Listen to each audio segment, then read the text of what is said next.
And action. Boki, where are you? I'm coming. I'm here. Wow, what do you have there? Well, other than my manatee friend, which, have we named him yet? No. Oh, you guys gotta get on that. Anyways, I have my machine in our trolley case, which we finally got back in stock, you guys. So if you're interested in carrying around your machine, this is an awesome case available from Juki, and almost every machine that they have fits in this case. There's lots of pockets, pocket in the front, as you saw my little manatee friend was hanging out in there, and it zips all the way open, all the way down, so you can take your machine out. So let's take out the TL18 because we're talking accessories.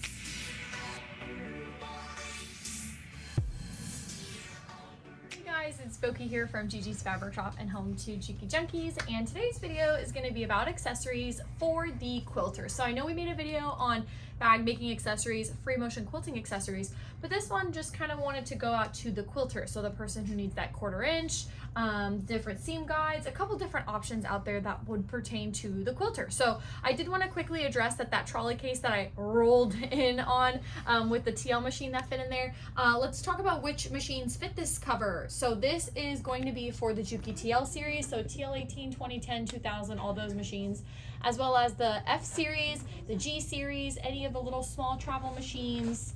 It's gonna fit the DX7, DX5. The only machines that won't fit in here is, you know, the Surgers would kind of have a strange fit in here, and the DX4000, NX7, DX3000 are not gonna fit in this trolley case. They have their own separate one, so we'll link that in the description for you guys so you can get whichever one you're looking for, okay? So there is that. Let's go ahead and dive into the accessories. All right, so let's talk about the most important thing, is gonna be achieving that perfect 1/4 inch when you are quilting. It's super important to us quilters.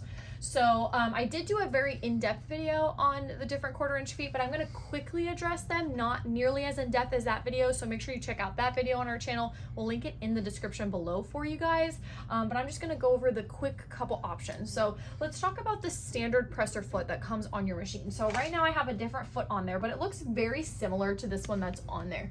It's just a regular schmegular foot. It's the one that comes on any TL machine that you own, and it looks very similar to this. That standard presser foot is going to give you a scant 1/4 of an inch. Actually, I'm going to grab it for you because I want to show you what it looks like. It's going to be right in my box. Let me grab it. So the standard presser foot looks something like this, just so we get a good visual. See how nice and skinny that guy is? This is a scant 1/4 of an inch, meaning it's a hair of a 1/4 inch, okay? A great option that you guys can get if you have the TL18, you already have this one, it's gonna be the 1/4 inch foot with a guide. So very, very common if you like when you're piecing to have something to prop it up against. This would be a good option for you.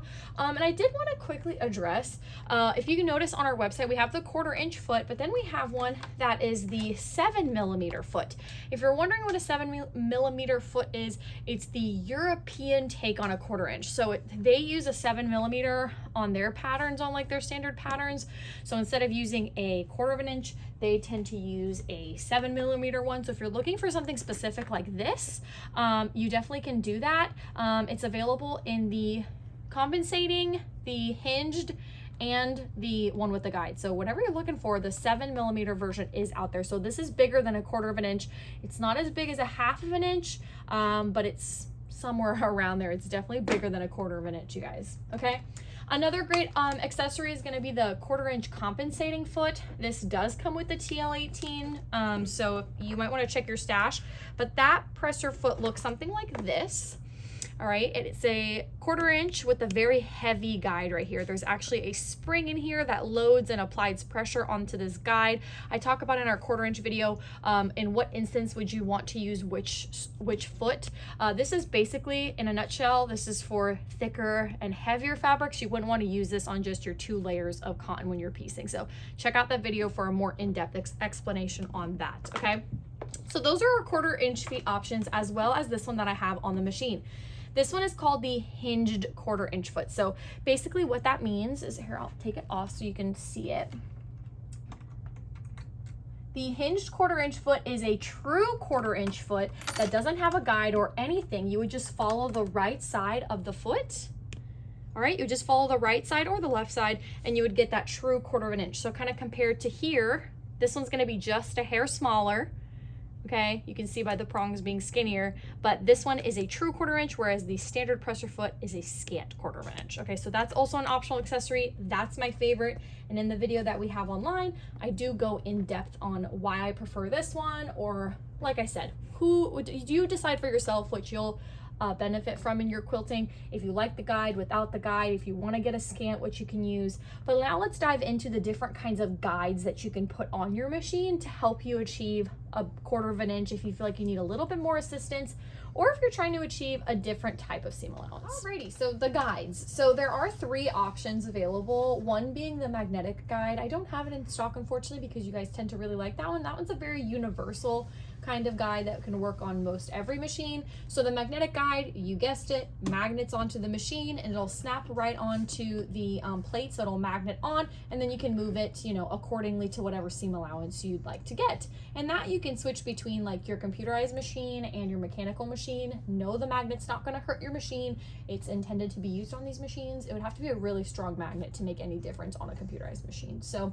the next option would be a T guide. So this is the T guide, you guessed it. It looks like a little T. All right, so very easy to install on your TL machine, on the TL18 and the TL 2020. There's a mounting plate, which is this little circular disc right here. If you have the TL 2010, 2000, 98, 2200, you don't have the mounting plate. You just have 2 little set screws right here. So it's just white, and then you have 2 little screw holes next to your oiling hole.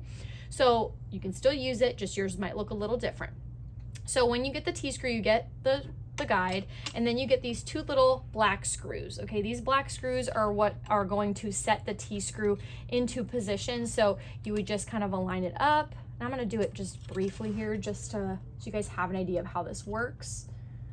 All right, so you would set those screws in there. I'm just going to do one for right now, just so I can save some time. So when you would set your screws, you would align your T-gauge to whatever seam allowance you'd like to achieve. And if you notice, I can get it really nice and lined up to the edge of that foot, meaning that that would give me a 1/4 inch. So this is nice if you feel like you need a little bit more guidance further out the way versus just following the foot.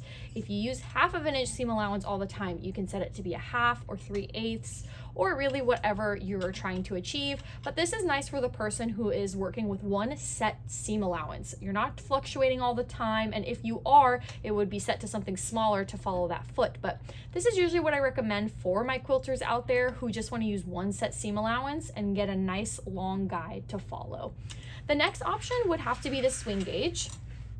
All right, the swing gauge looks something like this, and this is definitely a fan favorite. I'm not sure if I talked about this in the bag making accessory video, but this is an awesome guide to have. This can definitely go for my quilters, it can go for my garment sewers, bag makers, whoever really. If you find yourself fluctuating a lot between different seam allowances, you're gonna love this kind of guide. So same kind of concept. Right here is this little kind of groove, just like the T gauge, and you would just align it up to those little holes on that mounting plate, and then you would use the little black screws. You also get 2 black screws, and you would set it into position.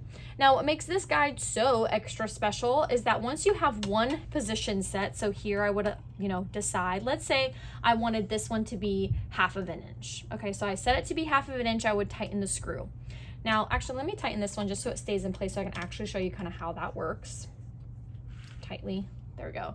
This guy swings in and out of the way, and this is also adjustable. So let me grab that little T-screw that I had. So watch what happens. I can unscrew this a little bit, and now I can set this guide. So if I have this one set at 1/2 inch already, and this one I'd like to set it at 1/4 inch, so I'm gonna put this down, set it at 1/4. I'm gonna tighten this screw. So now if I was fluctuating constantly from 1/4 inch to 1/2 inch, I would have 2 seam allowances basically already set for myself. So I can just swing and swing it out the way when I need it and when I don't need it. So this is definitely a fan favorite. We tend to sell this one all day long because it's just so helpful when you're working from one seam allowance to another. And technically you could even have it set to 3 if you were using a foot that gave you 1 seam allowance. You had this set and this set. So really you kind of have everything you need in one little setup right here. So those are your guide options. I did want to show you a couple other things that would be really helpful in the quilting world as well. Just remember, you guys, if you see any accessories here that you don't already own and you're thinking, wow, I could really use those, we have an extended coupon that is available right now on JukiJunkies.com. It's still code YouTube. If you watched any of our YouTube videos from last month, we said it was only good till August, but Handsome David decided to extend it for you guys through September. So go ahead and use code YouTube for 10% off any accessories that you may need, including this adorable cup that we sell on our website. These stainless steel little mugs are fabulous. They say Juki Junkies, so you can really support your favorites here. It says pedal to the metal, which is like Gigi's favorite slogan ever. It is available in black and white, so you can get whichever cup makes you happiest, but those are available on the website as well. All right, couple other things I wanted to mention really quickly. My favorite, absolute favorite way of binding is going to be with the left compensating foot. I preach this foot all the time, literally all the time. I do have a good YouTube video, or I do have a good video where I took about this foot. We should probably do another one where I just dedicate a YouTube video to the left compensating foot. But what this does is allows you to have an easy top stitching experience when you're sewing on your binding. So you would essentially sew the binding on to the back side of the quilt, then you would bring the binding to the top, and you would use this guide so that way the fabric, the edge of the binding would stay right to the left of this guide, and you would sew at a 1/16 of an inch right on top of that binding so it stays consistent the entire way. Your binding looks flawless, and it's really, really secure, of course, because you did it with your machine. So I might dedicate a whole video just to this foot because this is such a must. If anything, I can always post it on YouTube, the little one that I have. I'm pretty sure it's on TikTok, if anything. So that is the left compensating foot. There also is a right compensating foot. These are kind of nice too if you're ever doing any top stitching on zippers or anything like that. It gives you that 1/16 of an inch seam allowance with the guide on the left side versus the right. Okay, so keep that in mind. There's a left and a right. All right, another great tool for binding is going to be the double fold bias binder. This one definitely is a little bit more pricey, but with your coupon code right now, you'll get 10% off. So basically what this guide does is this is a really handy dandy mechanism that you put on the machine, and you would put in your binding that you would cut at 1.5 inches, and it would get mounted to the machine like so, and you get a foot with it as well. And it basically helps you attach the binding on. Look at the beautiful little sample they included. How fabulous is that? It helps you attach that binding onto your project. So it's feeding it through here, all right? See how I have a whole strip? It's putting the whole 1.5 inch strip through there. It's folding it all the way it needs to perfectly in half, and then feeding it through, and it's sewing with the foot that you get with it as well, because you do get a special designed foot for it to help kind of feed that through evenly and just make sure everything stays nice and flat. But this is what that would do, and this is awesome. Look at how even it is on the front and the back. It's fabulous. So definitely a little bit of an investment, but if you're somebody who does lots of smaller projects that you need to bind, or if you do quilts, custom quilts, this would be a really nice investment to just zoom through that binding that much faster. So definitely a really cool gadget to own. Okay, and the last thing I did want to mention today is going to be the guide bar set for the walking foot. So the walking foot for this machine, you get a walking foot no matter which TL you have, from the 2000 to the 98 to the newest TL18, TL15, all those models. Okay, you do get yourself a walking foot.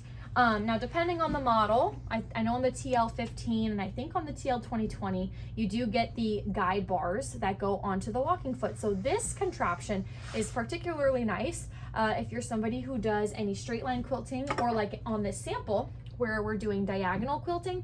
If you want to stay nice and symmetrical and you want all your quilting lines to be 1 inch away, 1.5 inches away, you would use this guide with your walking foot. It goes on like so. I have a video talking about this, but it goes on like this and it screws onto the machine, and then you would unscrew right here and set how far you want to keep your lines apart. So let's say this was where I wanted it to be set. I would stitch out my first line, and when I was ready to do the next one, this little guide right here would follow and guide me with the last stitch that I just did. So then that way all my lines can stay evenly proportionate and, you know, evenly spaced out to not even know that a human did it. Really, you're keeping yourself nice and evenly spread apart. So this one is a awesome attachment for quilting, straight line quilting. I know we all don't have access to long armors and things like that, so take your straight line quilting to that next level by just having that professional finish of keeping everything nice and spaced out. So this is available on the site as well for you guys, and that's really it. I just wanted to show you guys a couple things that I feel like are very, very helpful in the quilting world, knowing your guides, knowing your different 1/4 inch feet options, knowing what you can add on to your walking foot to take your straight line quilting to that next level, and of course your binding options, because you don't have to do machine binding by hand. So there is a lot of options. There's no wrong or right way of doing something necessarily. It's just really what fits for you to make your sewing experience easier. So go to our site, take advantage of that 10% off right now. Use that code YouTube to receive that. And if you guys have any questions or concerns or want me to highlight any specific accessories, go ahead and drop them below, and I want to know, what's your favorite 1/4 inch foot? Do you prefer the one with the guide, without the guide? Let me know what you like when you're working with your 1/4 inch foot, because I know my answer, but I want to know yours. So feel free to drop that in the comments below. Make sure you like this video. Make sure you give us a nice little subscribe, since we are constantly posting information for you guys every Sunday. So when you subscribe, you don't miss out on any videos. So take advantage of that fully. And always make sure you guys are reading the description below for all the further other videos I referenced, all the accessories, all that good stuff is available to you in the description. But always go to jukijunkies.com, especially if you're interested in the TL18, because I have this machine, so I'm a little biased towards her. But these are awesome machines, you guys. Thank you so much for watching, and have a fabulous rest of your day. Oh, also, don't forget to join our Facebook group, Juki Junkies, for more resources on these kind of machines. You can even post pictures and videos for questions or issues that you may be having with the Juki machine, or you can just share your favorite projects that you've completed with the Juki machine. Have a great day.